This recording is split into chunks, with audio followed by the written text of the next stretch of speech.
Hi, Councillor Wolf. Can you just test your audio? Yeah, testing, 1, 2, 3. Perfect. Thank you. Okay.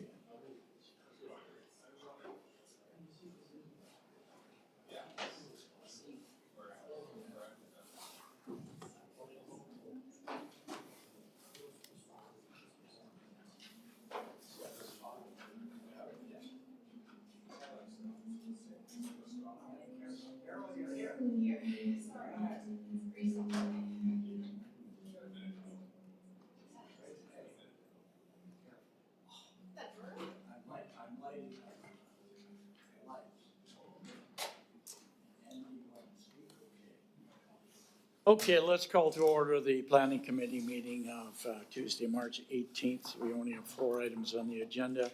Motion on the minutes. Seconded. All those in favor, contrary carried. We'll meet again on April the 8th.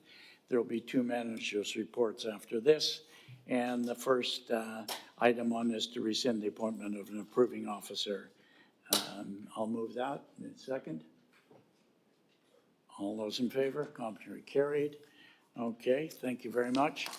And we have the advisory committee report on the environment, the summary from 2024 and the annual work program of 2025. We got John and Babbitt. Okay, your mic is live, sir. Thank you, Chair. And nothing further to add to the report. Happy to answer any questions. Anything to add? Seeing none, moved, seconded. All those in favor, contrary carried. Thanks very much.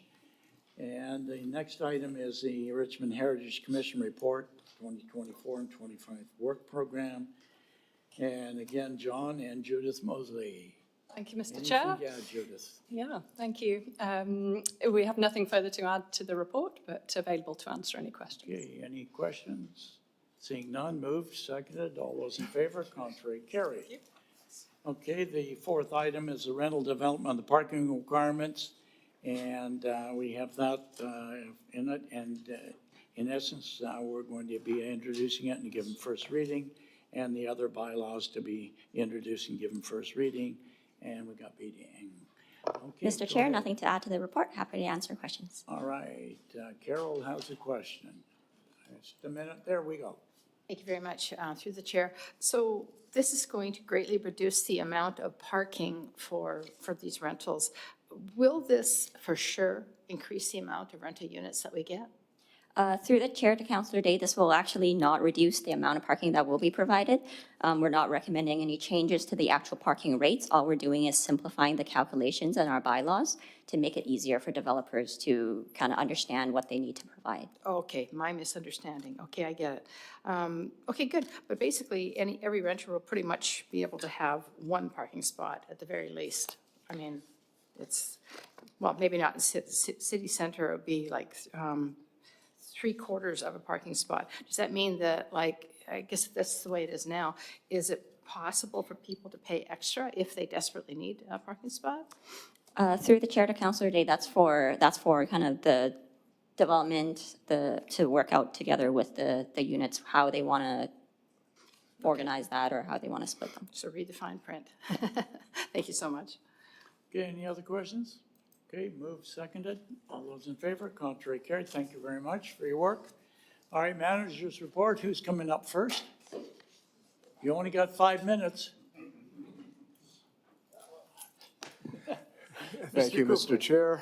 I'd like to report that the implementation of the final 2 provisions of the British Columbia Building Code for 2024 came in on March the 8th. The one thing I'd like to report is that some of the developers was fearing the advent of the adaptable dwelling unit provisions requiring enhanced handicapped accessibility for all units.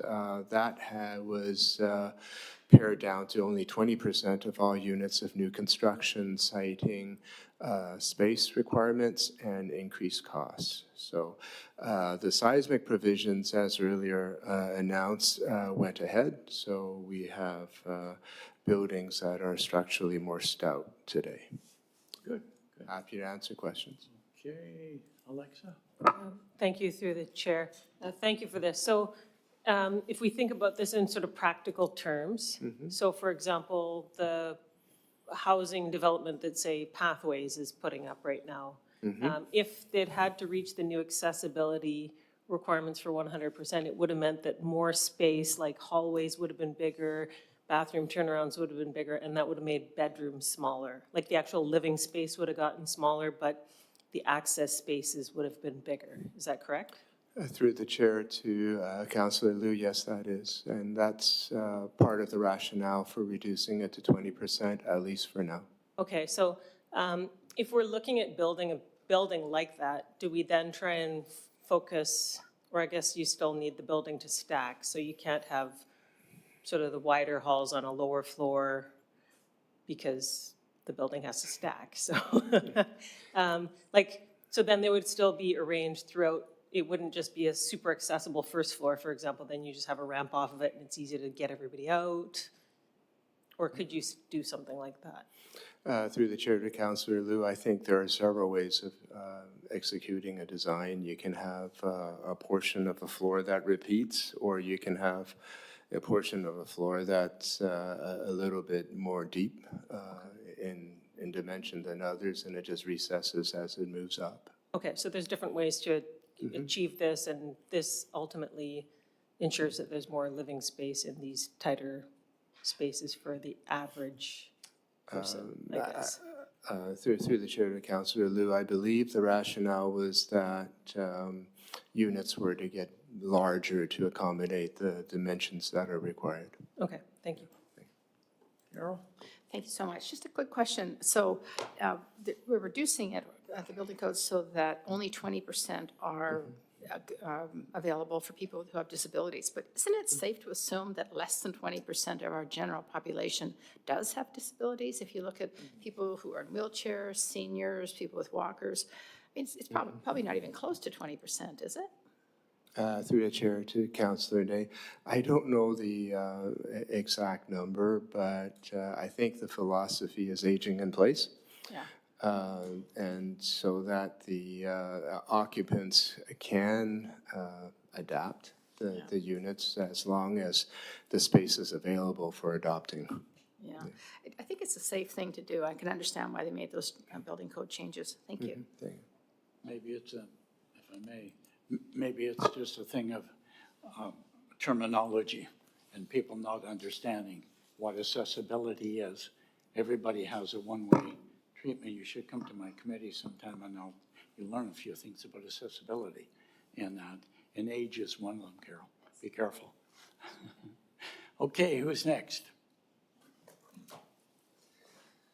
Hi, Mr. Chair. Just an update to let you know that the city has received an application by Jim Pattison Developments at 13031 Number 2 Road.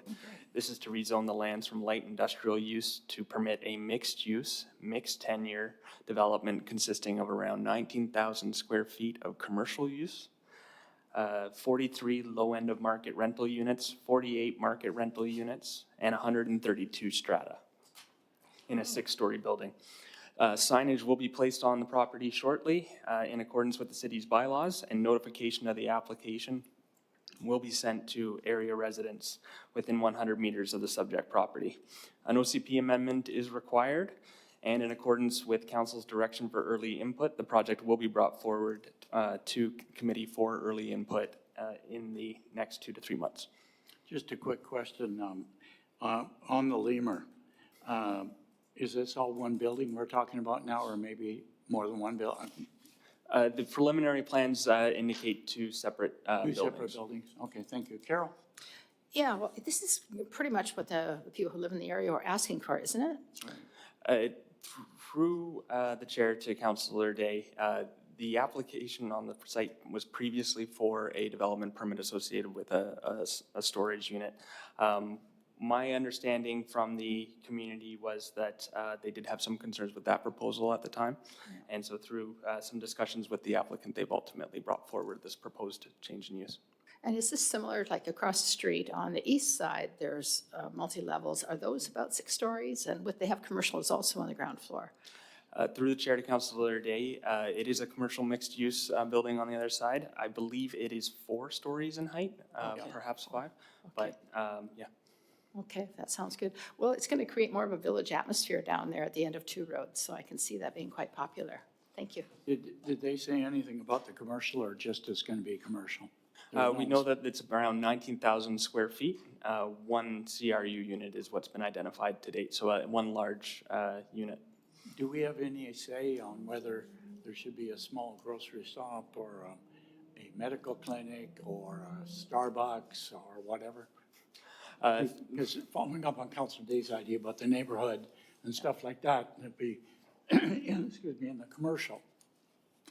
Services are needed down there. I mean, we got one strip and around the corner on Princess towards Princess, we got a whole slew of things. So this will, hopefully, this is good news and will blend in nicely with the community. Through the chair, we've had some preliminary conversations about a grocery store being located in the building. What I will say is that, as indicated, a future report to committee for council's early input will be circulated, and we'd be happy to hear those comments at that time. Okay, good work. Thank you. Okay, anything else? All right, seeing none. We've only used 10 minutes, so we can carry on. Are we adjourned? Thank you. We're adjourned. Thank you all for coming.